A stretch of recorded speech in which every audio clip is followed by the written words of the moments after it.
দেখতে পাচ্ছ এখানে এই যে পটি করেছে বাচ্চাগুলো, এই যে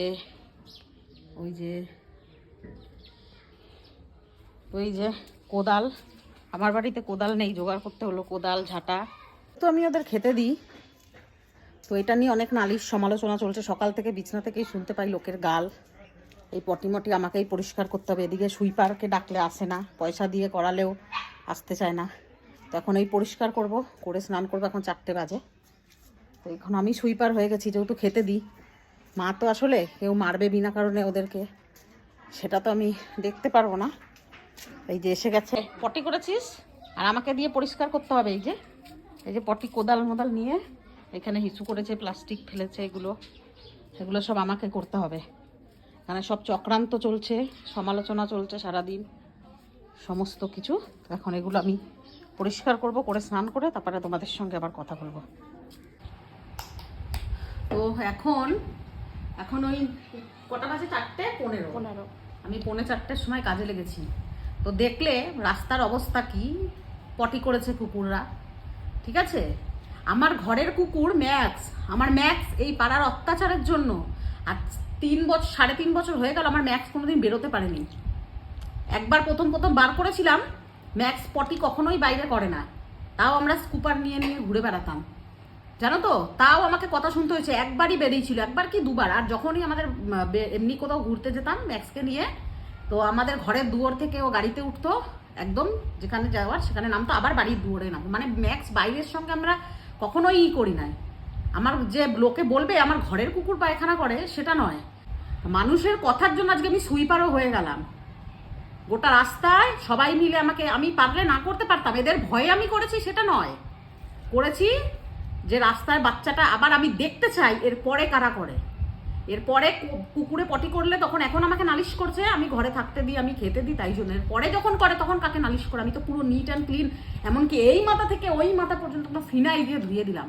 তো মানুষ এরকম, আমি থাকতে দিচ্ছি আমার ঘরে, খেতে দিচ্ছি আমি আমার টাকার আমার খাবারে, আমার দুয়ারে খেতে দিচ্ছি, আমি কারোর দুয়ারেও খেতে দিই না। শোনে লেগেছে সকাল থেকে আমি বিছানায় শুয়ে শুয়ে আমি গাল শুনি কি না গুগল? গাল শুনি, এই হেগে দিয়ে কাছে সব খেতে। আর লোকে টোন কাটে, আমাকে কি বলে জানো? টোন কেটে শুনিয়ে বলে যে আমরা তো কুকুর পুষি, আমরা খেতে দিই, তাই জন্য আমাদের দুয়ারে এসে হেগে যায়, এমনি করে করে আমাকে সবাই। তো কি অপরাধ বলো এই প্রাণীগুলোর? আমি যে প্রাণীগুলোকে অবলা জাতিকে ভালোবাসি, আমি আমার ছেলে মেয়ে আমরা ভালোবাসি, এটা আমাদের অপরাধ, আমাদের অপরাধ এটা। আমাকে গোটা রাস্তা জানো না, এদের বাধ্যবাধকতা এমন, মানে মানুষের ভাব চরিত্র। সকাল থেকে যার দৌড়ে পটি করবে আমাকে, এই গোটা এই তল্লাটটা, এটা একটা বিশাল বড় একটা কলোনি, সবাই মিলে ইনডাইরেক্টলি বলো ডাইরেক্টলি বলো আমাকে ব্লেম করে। হ্যাঁ, আমি চাইলে এর এগেনস্টে আমি অনেক কিছু স্টেপ নিতে পারি। একটা সোশ্যাল মিডিয়াতে একটা ভিডিও পোস্ট করলেই না ঝড়ের গতিতে সেই ভিডিওটা ভাইরাল হবে, বড় বড় সব যারা এই ডগ লাভার আছে, এনজিও আছে, অনেক কিছু। কিন্তু আমি খুব শান্ত প্রকৃতির, আমি বিশ্বাস করি যে আমি একটা শান্ত, আমি পরিবেশটাকে শান্ত রাখতে এবং আমার ছেলে মেয়েকে নিয়ে আমি ভালো থাকতে। কিন্তু এইভাবে যদি কেউ আমার পিছনে অনবরত কাটি করতে থাকে, আমি তো সেটা মেনে নেবো না। আজকে আমি ক্লিন করে দিলাম, এর পরে যখন পটি করবে তখন আমি দেখছি কি করে। একদম ফিনাইল দিয়ে গোটা রাস্তা আমি এই মাথা থেকে একদম ওই মাথা পর্যন্ত লোকের সবার যার যার দুয়ারে দুয়ারে জল গেছে, এখানে তো সব ঘর লাগোয়া ঘর উঠোন, যার যার দুয়ারে দুয়ারে জল গেছে সে আমাকে দিয়ে দিয়ে ঝাড় দেওয়া করিয়েছে, জল ঢেলে ঢেলে এরকম ভাবে করলাম। এরকম আমি করেছি, কেউ ছিল না, যে বাড়িতে কেউ নেই, তাই গুগল ম্যাপসকে রেখেছিল, মনা গেছে কলেজে, না হলে আমি বলতাম ভিডিও কর। আমি ওই গু সাফ করেছি, তাই জন্য আমি আর ক্যামেরা নিয়ে করলাম। নিজে তো করবো না, কেউ করবে তাকে করতে দেবো না। তার মানে কোনো একটা কিছু তো ছুতা চাই। তো আমার পিছনে তো এমনিভাবে কিছুভাবে পারছে না, ঠিক আছে? তো কিছুভাবে পারছে না, তোর কুকুরগুলোকে আমি খাওয়াই, তো ওটা একটা অজুহাত। তো এই হলো আমাদের এই মানে সোসাইটি, আমাদের সোকল সোসাইটি, ঠিক আছে? এই হলো তার পরিস্থিতি। তো ভিডিওটাকে তোমরা অনেক অনেক অনেক শেয়ার করো, আর তোমাদের কি মতামত এই সম্পর্কে প্লিজ সেই মতামতগুলো জানাবে।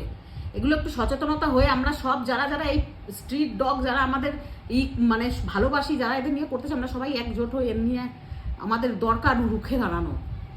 আমাদের রানীগঞ্জে অনেক এনজিও আছে, অনেক ডাকলেই এখন এই করবে, সমাধান আছে, অনেক বলবে থানা করো, কিন্তু সবকিছু সমাধান সবকিছু নয়। মানুষকেও তো বুঝতে হবে, প্রাণ আছে, ব্যথা আছে, রক্ত আছে সবারই। তারপরেও কেন এত মানে মানুষের পিছনে কেন এত কাঠি করা?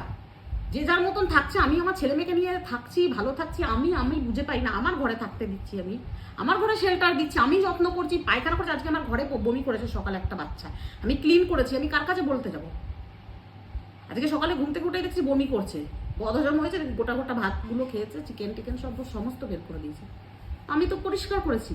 বলো মানুষ কি ধরনের, আমি বুঝে পাই না। আর কিছু বলার ভাষা নেই আমার। জাস্ট তোমাদের সাপোর্ট দরকার, অলওয়েজ তোমরা সাপোর্ট করো। যারা যারা এরকম মানে অবলা জাতিগুলোকে ভালোবাসো, তারা সবাই মিলে সাপোর্ট করো, সবাই মিলে। আর একটু সমাজের চোখগুলো খুলে দেওয়া দরকার। আর কিছু বলবো না আমি।